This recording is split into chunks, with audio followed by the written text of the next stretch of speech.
Well, thank you, Chair, for the kind words. Good afternoon, ladies and gentlemen.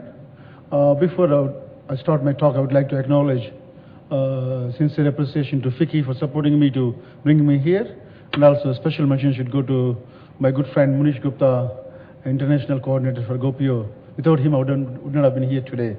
Thank you, Munish, for that. Ladies and gentlemen, what we heard over last an hour time is regarding impact of ICT and automation in many sectors. What I'll choose to speak about impact of ICT and automation, in particularly aviation sector. The reason is my past experience and currently the projects I'm working for Australian Commonwealth Government and Federal Police. I choose to do less talking and a lot of videos will be there. It is mainly effective, I guess, in the afternoon to keep you awake.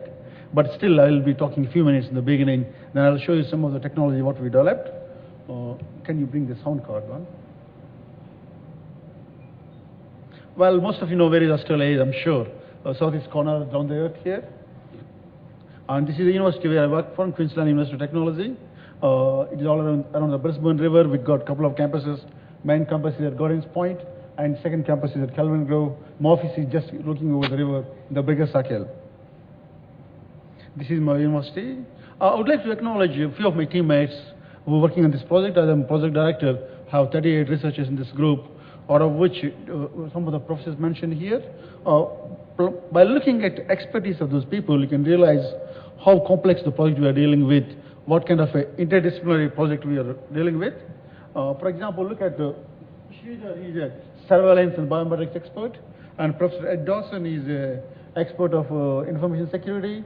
Professor Kerry Mengerson, she's a statistician, a mathematician with complex systems background. Professor Vesna Popovich, she's an industrial designer. And Professor Michael Roseman, business process modeling, IT guy. Professor Robin Dragmuller, an architect. Professor Priyan Mandis, civil engineer, blast modeling expert. And Dr. Paul Bounds, defense strategic analyst, ex-Australian Defense Forces. Dr. Clinton Fuchs and Vikas were my own students. And they did PhDs under me in different areas. And their contributions are very, very important for this project. Also, I would like to acknowledge some of the public domains with Microsoft Vision of the future. There are some of the videos I'm using it, in addition to my own videos produced under my project. Can I get some help, please, for a sound card?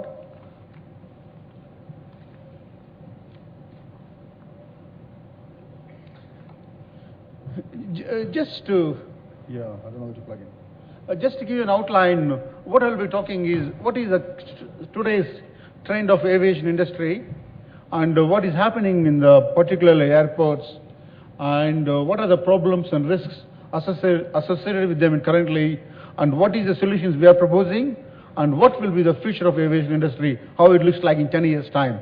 Those are the issues I'll be talking. If you go, those of you who travel to airport, if you go to airport during non-operational time, they look very peace and quiet. You think that airports are very orderly managed, very well designed. There won't be any problems at all. But whereas you see in operational, airports are big chaos. There are a lot of problems. People don't know where to go or where to approach in case of problem. Even it is business as usual. But imagine if business unusual conditions, there will be big problems. For example, there are ways a lot of flights are cancelled due to a bomb threat, due to cyclone, due to climatic conditions. And airports are designed for people to come and go. But what happens is, under those unusual conditions, people will come but don't go anywhere. Imagine a strike by due to civil unrest in Thailand International Airport 18 months ago. Airport was closed airport was not closed, but no takes off from Thailand airport. People were coming and not going anywhere. Imagine worse conditions they got to live in for a number of days. Basically, another biggest problem is, airports is a place, it's not owned by any one particular group. Airports are the land for customs, immigration, federal police, transport security, airlines, coffee shops, duty-free shopping, parking. There's so many operations happens in airport, but none of them never interact with each other. Working in isolation creates a lot of problem. And we are addressing, in our approach, we are trying to develop a solution for airport problems. And here I'm listing some of the challenges faced by aviation industry, particularly introduction of new aircrafts like A380 or Dreamliners, which are much different in size, and ever-changing security requirement. Those of you know about 9/11 problem, and I don't know how many of you know about 9/11 problem. How many of you know what is 9/11 problem? 9/11. A small number, at least. So, I mean, 9/11 is the one where people used, terrorists used airplanes as a mass destruction weapons to kill thousands of people. That changed completely security regime in aviation industry. And aviation industry, the security requirements are ever different. I'll show you some of the examples in the next minute or so. And secondly, aviation is a place for multiple stakeholders. In one facility, we don't talk to each other, we don't understand others' needs. That creates a lot of confusion.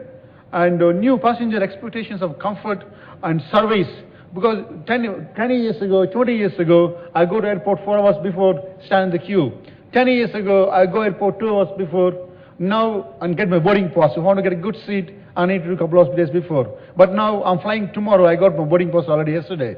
But now people were expecting that even they don't want to check in internet, they should get boarding pass automatically. So passengers' expectations going up at the development of technology that we've seen from earlier speakers. Same, what we'll be doing is, well, how this technology can be effectively used to make sure the necessary services can be provided. To give an example, A380, I know most of you know about A380 and Dreamliners, new generation aircrafts, which are quite big in nature. So imagine airports were built only once in a lifetime. You can't keep on building airport in the same city because it costs billions of dollars in infrastructure. What we can do is we can only upgrade the airports based on the requirement. So for example, look at A380, it is almost 40–50% more capacity to carry passengers, and also bigger in wingspan, bigger in payload. So current airports, some of the terminals may not be able to perform the necessary service to land and take off these flights. And also imagine an airport, we have 500 passengers coming on flight landed, suddenly 1,000 passengers will come. Imagine 10 of those flights land same time. What is airport capacity constraint? For example, when I arrived at Hyderabad airport 9 days ago, there were 6 flights landed at the same time. I took about an hour, less than an hour to clear my immigration. Imagine suddenly the traffic flow goes double. It won't be 2 hours, it will be 4 hours or 5 hours because of the cumulative effect of the various things. And also challenges under passengers facilitation, as I mentioned here, there are a lot of expectations for passengers in meeting the current needs. And security changing environment, most important one is security threat. I listed only some of the non-classified security threats to aviation industry, starting from 1970, kidnapping and using shoe bombings, underwear bombings, various types of using chemicals as weapons to distract the flight. A lot of unclassified things are there. What it tells us is security requirement is changing day by day. The terrorists were thinking ahead of the developers. Always what airports or airlines are doing is, when something happens, then react and fix it. But what we are looking is developing a proactive solution rather than reactive. What it means is we should think ahead of terrorists, how a terrorist will strike tomorrow. So there are some of the things we need to address. And next changing environment comes in terms of facilities, technology they use. Those of you who went to airports 20 years ago, you have a world-rated X-ray machines. Now we are getting full body scanners and other current generation equipment. Getting equipment is easy, but how do you train the staff? And how do you train the people to understand? There should be a cultural shift among the passengers to accept. For example, for body scanners, a lot of people are scared to go through body scanners because it is not very well proved technology. That's what people are worried. But I can assure that all these technologies are very well tested before deployed for civilian operations. And some of the new technology developed. So what are we doing? When I said we developed a group called Airports of the Future, our vision 10 years ago is our future airports needs these things. So we started working 7 years ago. Now in the next few minutes we will show you some of the technology what we developed to support current airports and also with whom we are working in. And our philosophy is very simple. It is integration of people, process, information, technology simultaneously. As I mentioned, previously people were handling them separately. But what we are doing is we're handling them together to develop a solution which is needed by current aviation industry. These are the current partners of my project. We have all airlines, all airports in Australia except Sydney, number of overseas airports, airlines, all the border protection agencies like Customs, Immigration, Transport Security, Federal Police, and servicing industry. And the last line is mainly number of research partners working with us to solve these problems. And as I mentioned, my approach to solve this problem is we devised a 7-stage solution to look at the problems faced by aviation industry. I really don't want to go too much of time because of the time constraint, but I would like to touch upon briefly these 7 programs will address most of the needs of the aviation industry, particularly modern airports. So I quickly go through a video which will show you 2 minutes on what we have developed. I'll come back again after 2 minutes. Groundbreaking research to help strike the right balance between security and efficiency. As Kim Lyle explains, Brisbane, the Sunshine Coast and Mackay airports are just some taking part. A high-tech facial scanner produces a 3-dimensional image of passengers. And intelligent software turns thousands of CCTV cameras from passive recorders to interactive devices that detect suspicious behaviour and alert security.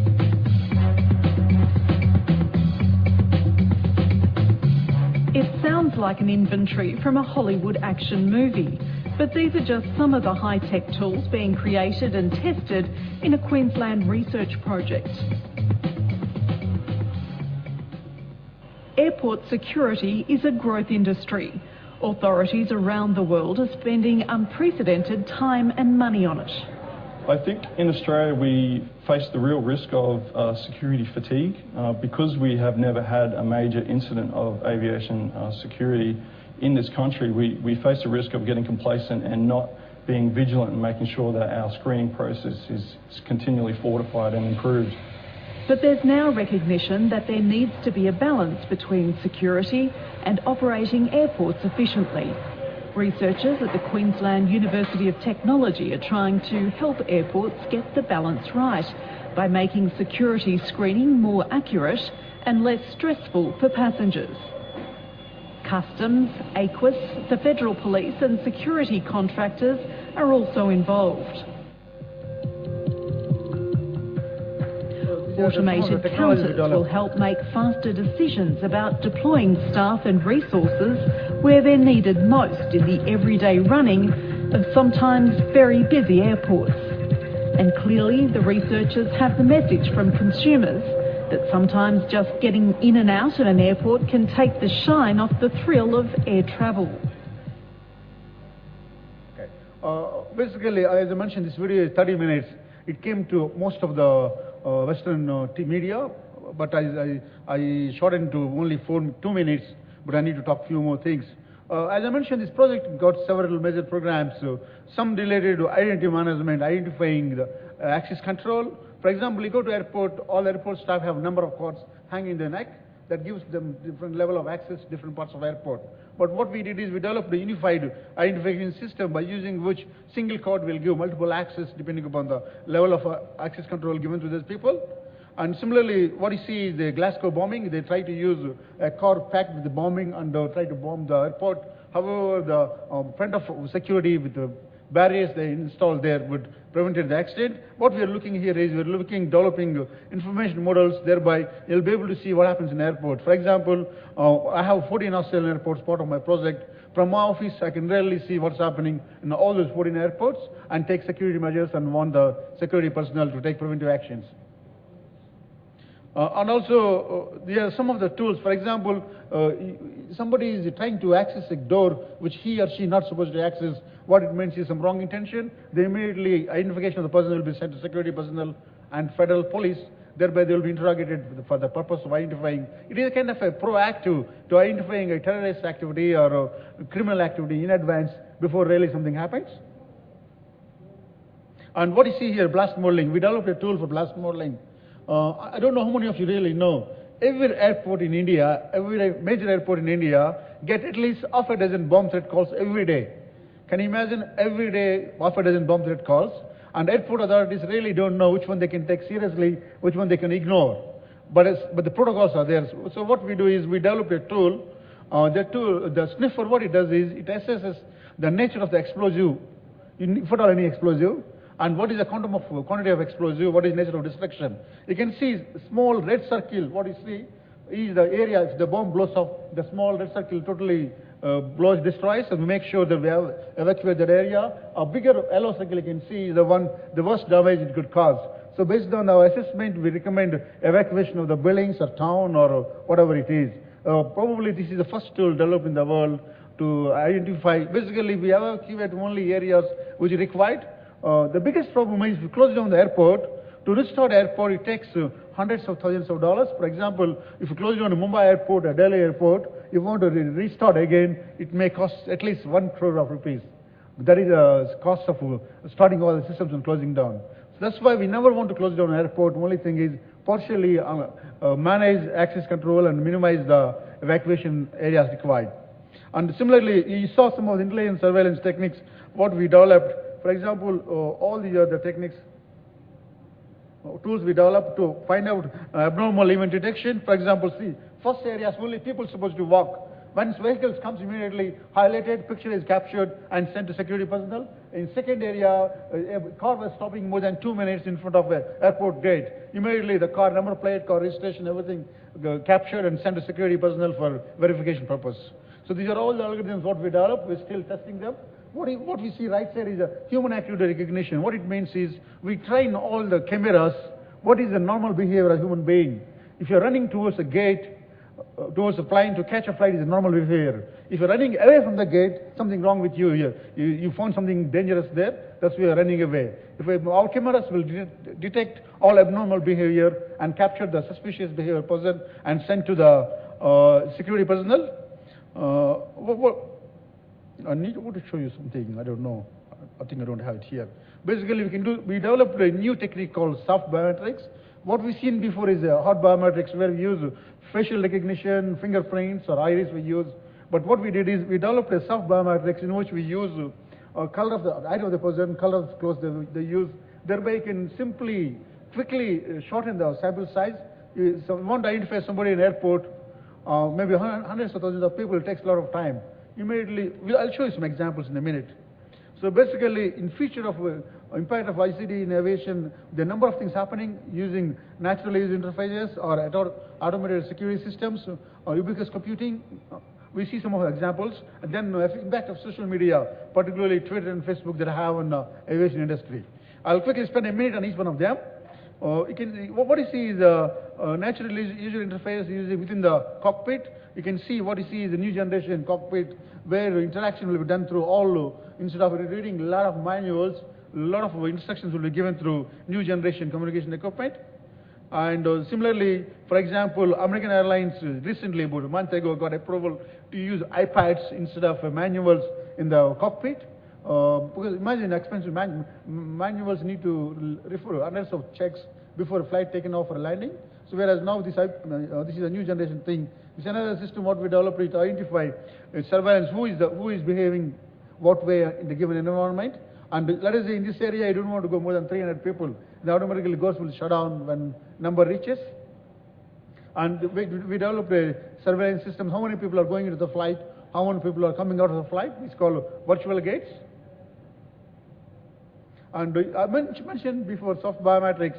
You can see that we are looking for a person with average height, blue shirt, white, then immediately out of so many people, we directly target the person whom we are looking for.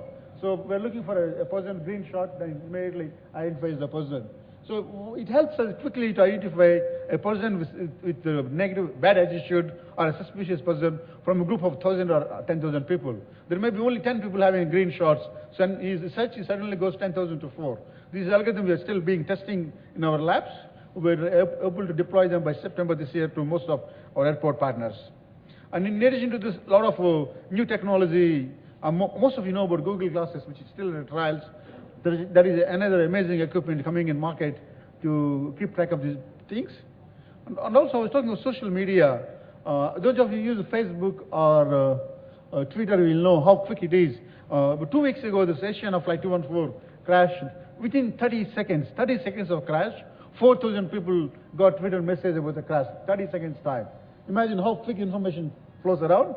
In India is a big number, about 550 million users of Twitter and 840 million users of Facebook. Probably 2/3 of them are in India. I mean, it's amazing the technology, how well they use in India, for good or bad. And what I would like to share here is some of our, shown you some of the things, and I'll be showing you another 2-minute video about future of aviation industry, which is a vision of Microsoft and Corning Glass. But we are developing a new center of excellence to address some of those problems by working with a number of countries. So this is the last video I would like to show, which clearly gives you what a passenger is expecting in the future in the aviation industry. This lady is just flying. See what she can do while she is in the flight.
Glasses.